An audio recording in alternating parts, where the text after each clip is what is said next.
یہی دیکھا گیا ہے کہ اگر داڑھی والے سے کوئی غلطی یا خطا ہو جاتی ہے بس داڑھی کی شامت آ جاتی ہے، جیسے کہ یہ غلطی داڑھی نے کیا ہو یا اس داڑھی نے اس کو اس غلطی پر یا اس خطا پر یا اس گناہ پر مجبور کیا ہو کہ فلاں غلطی کرو، یہ فلاں گناہ کرو۔ یہی حال اس چھوٹی بچی کا بھی ہے، اسی طریقے سے پردے والے بچی کا بھی حال ہے، جیسا کہ پردہ نے ہی اس کو مجبور کیا ہو کہ تم اس سارے کے سارے غلط کام کرو، یہ سارے گناہ کیا کرو۔ اگر کوئی گناہ ہو جاتا ہے، کوئی غلطی ہو جاتی ہے تو اس کے اندر پردے کی کیا غلطی ہے، پردے کے کیا گناہ ہے، اس کے اندر داڑھی کی کیا گناہ ہے، اور اگر اس سے بڑھ کر شیطانی ذہن کا شاخسانہ تو دیکھیے، شیطانی ذہن کو تو دیکھیے۔ اگر اس بھائی کو سمجھا دیا جائے کہ بھائی اگر کوئی خطا ہو گیا ہے، کوئی گناہ ہو گیا ہے تو پردے نے تو اس کو مجبور نہیں کیا ہے، داڑھی نے تو اس کو مجبور نہیں کیا ہے، پھر خواہ کیوں اس کو طعنہ دیتے ہو کہ داڑھی والے ہو کر کے یہ کام کرتے ہو، پردے والے ہو کر کے یہ کام کرتے ہو، یہ پردے نے اس کو مجبور کیا ہے، یہ داڑھی نے اس کو مجبور کیا ہے۔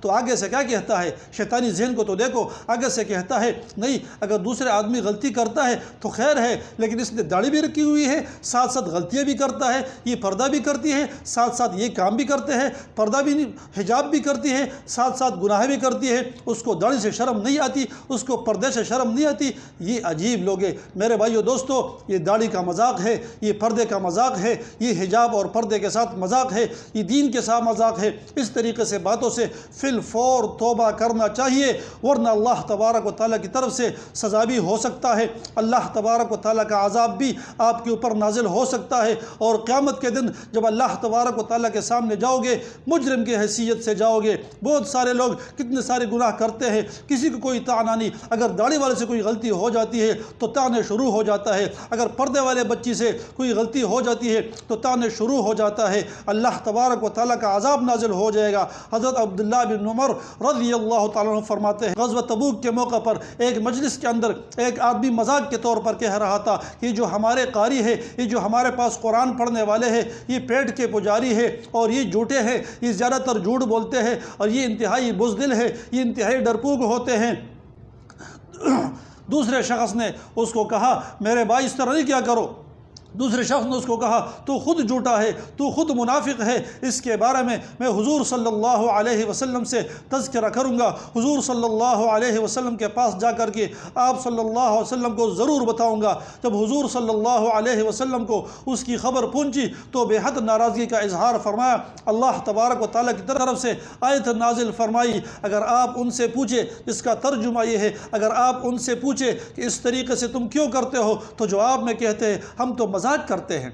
حضرت عبداللہ بن عمر رضی اللہ تعالیٰ عنہ ارشاد فرماتے ہیں، میں نے اس منافق کو دیکھا حضور صلی اللہ علیہ وسلم کے اونٹنی کا پالان پکڑ کر اور پتھروں کے اوپر گھسٹتا ہوا جا رہا ہے اور حضور صلی اللہ علیہ وسلم سے کہہ رہا ہے اے اللہ کے رسول میں تو مذاق کر رہا تھا، اے اللہ کے رسول میں تو مذاق کر رہا تھا، اے اللہ کے رسول میں نے تو تفریح کے طور پر اس طرح بات کہی ہے۔ اور حضور صلی اللہ علیہ وسلم یہ فرماتے ہوئے جا رہے ہیں کہ تم اللہ کے ساتھ مذاق کرتے ہو، اللہ کے آیتوں کے ساتھ مذاق کرتے ہو، اللہ کے رسول کے ساتھ مذاق کرتے ہو، اللہ کے دین کے ساتھ مذاق کرتے ہو۔ اس لیے میرے بھائیوں، دین کا یا دین کی کسی مسئلے کا حضور صلی اللہ علیہ وسلم کا یا حضور صلی اللہ علیہ وسلم کی کسی سنت کا مذاق اڑانا بہت خطرناک گناہ ہے، بہت بڑا گناہ ہے، اور بسا اوقات یہ بھی ہو جاتا ہے انسان کا ایمان جاتا رہتا ہے اور یہ سمجھ رہا ہے کہ میں مذاق کر رہا ہوں۔ لہٰذا پردہ یہ اللہ تبارک و تعالیٰ کا حکم ہے، داڑھی حضور صلی اللہ علیہ وسلم کی سنت ہے، اپنی عادتوں پر نظر ثانی کر لو۔ آپ ذرا اتنا تو سوچئے کہ جب ہم کہتے ہیں پردے والے بچی نے یہ کیا ہے، حجاب والے بچی نے یہ کیا ہے، داڑھی والے مرد نے یہ کیا ہے، داڑھی والے نے یہ کیا ہے، تو کیا یہ عیب اور یہ قصور پردے میں ہے؟ تو کیا یہ عیب اور یہ قصور، یہ نقصان یہ داڑھی کے اندر ہے؟ اس طرح تو بہت سارے لوگ ہیں جو 5 وقتہ نماز پڑھتے ہیں، 5 وقت مسجد میں حاضر ہو کر کے جماعت کے ساتھ نماز پڑھتے ہیں، لیکن وہاں سے نماز سے جب باہر نکلتے ہیں، بازار کے اندر کاروبار کرتے ہیں تو کاروبار سود کا کرتا ہے، کاروبار کرتا ہے تو غلطی کا کاروبار کرتا ہے، کاروبار کرتے ہیں تو دھوکہ کرتے ہیں، ملاوٹ کرتے ہیں، ساری چیزیں کرتی ہے۔ کبھی کسی نے نہیں کہا کہ یہ نماز بھی پڑھتے ہیں اور یہ بھی کرتے ہو، تو کیا یہ غلطی نماز کی ہے؟ کیا یہ قصور نماز کا ہے؟ نماز اس کو بتاتا ہے کہ تم ملاوٹ کرو، نماز اس کو بتاتا ہے کہ تم گناہ کرو، نماز اس کو بتاتا ہے کہ تم سود کا کام کیا کرو۔ اسی طریقے سے حاجی صاحبان لاکھوں روپیہ خرچ کر کے حج پہ چلے جاتے ہیں، صفا مروہ کے سعی بھی کر لیتے ہیں، خانہ کعبہ کی طواف بھی کر لیتے ہیں، عرفات بھی چلے جاتے ہیں، قربانی بھی کر لیتے ہیں، اتنے سارے چیزیں کر کے تکلیف کر کے عبادت کر کے واپس آ جاتے ہیں، اور آپ دیکھتے ہیں کہ وہی حاجیان صاحبان وہ سود بھی کر لیتے ہیں، ملاوٹ بھی کرتے ہیں، کاروبار کے اندر جھوٹ بھی بول لیتے ہیں، بہت سارے گناہ کے کام کرتے ہیں۔ تو کیا یہ قصور اور یہ نقصان یہ حج کا ہے؟ یہ حج کا نقصان ہے؟ حج نے اس کو بتایا کہ تم گناہ کرو، حج نے اس کو بتایا کہ تم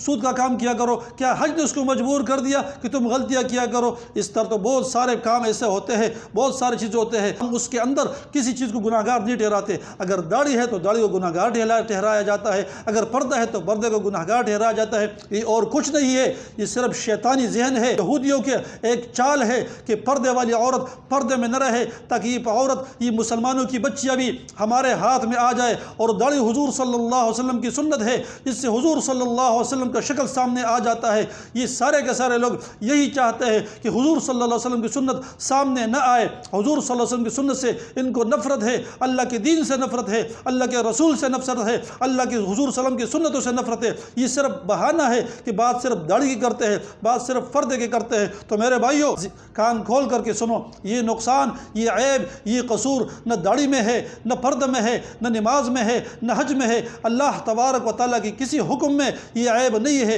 حضور صلی اللہ علیہ وسلم کی سنت میں، کسی بھی سنت میں کوئی عیب نہیں ہے۔ عیب اگر ہے تو لوگوں کے اندر عیب موجود ہے، عیب اگر ہے تو میرے اور آپ کے اندر یہ عیب موجود ہے، عیب اگر ہے تو ہمارے اندر یہ عیب موجود ہے۔ لہٰذا ہمیں اپنے ان قول پر، ان باتوں پر نظر ثانی کرنی چاہیے اور اپنی ان عادتوں کو تبدیل کرنا ہوگا۔ ہم اپنی عادتوں کو تبدیل کر دیں، جس طرح ہم حاجی صاحبان کو کچھ نہیں کہتے، داڑھی والے کو بھی ہم طعنہ نہ دیں، اسی طریقے سے پردے والے بچوں کو بھی ہم طعنہ نہ دیں، اس لیے کہ یہ سارے کام نہ داڑھی کرتا ہے، نہ پردہ کرتا ہے، نہ حج کرتا ہے، نہ روزہ کرتا ہے، نہ کوئی اور بات کرتی ہے، بلکہ یہ سارے کام جتنی بھی غلطیاں ہیں یہ انسان کرتا ہے، یہ لوگ کرتے ہیں۔ لوگ خراب ہو سکتے ہیں، اللہ تبارک و تعالیٰ کے دین کا کوئی حکم خراب نہیں ہو سکتا۔ ان لوگوں کے اندر عیب موجود ہے، اللہ کے دین میں کوئی عیب نہیں ہے۔ لوگوں کے اندر نقصان موجود ہے، حضور صلی اللہ علیہ وسلم کی کسی سنت میں کوئی عیب موجود نہیں ہے۔ لہٰذا اپنے عادتوں پر نظر ثانی کرو اور اپنے آپ کو ان اعمال سے محفوظ رکھو۔ عمل کی توفیق نصیب فرمائے۔